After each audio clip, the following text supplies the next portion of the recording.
Epidemiological studies, particularly those like EPIC, following such large populations, can offer tremendous insight into critical public health questions, such as what we should eat, what we shouldn't eat, to minimize our risk of falling prey to the epidemics of chronic disease currently plaguing the world.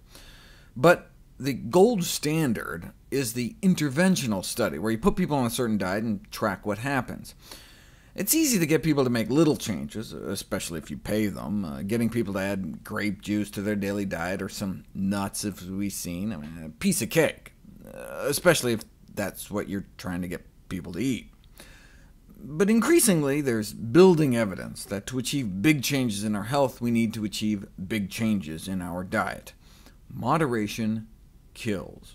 Like with cholesterol, right? You want to lower your risk? Sure, you can tweak, but if you want to eliminate your risk, or reverse the disease, you really have to take healthy eating seriously. But how are you going to get people to commit to a healthy diet? Tell them the Bible told them to. Chapter 1, verses 8 through 16 of the prophet Daniel, best known for his lion's den rather than his budding role as nutritional scientist, he resolved not to defile himself with the king's meat.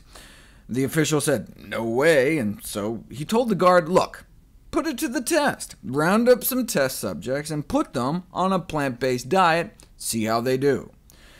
In the King James Version, they use the word vegetables, but the original Hebrew, hazeroim, can translate into a broader definition.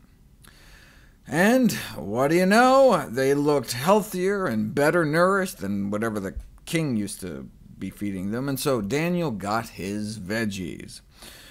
2,700 years later, researchers at the University of Memphis decided it was time to try to replicate the study.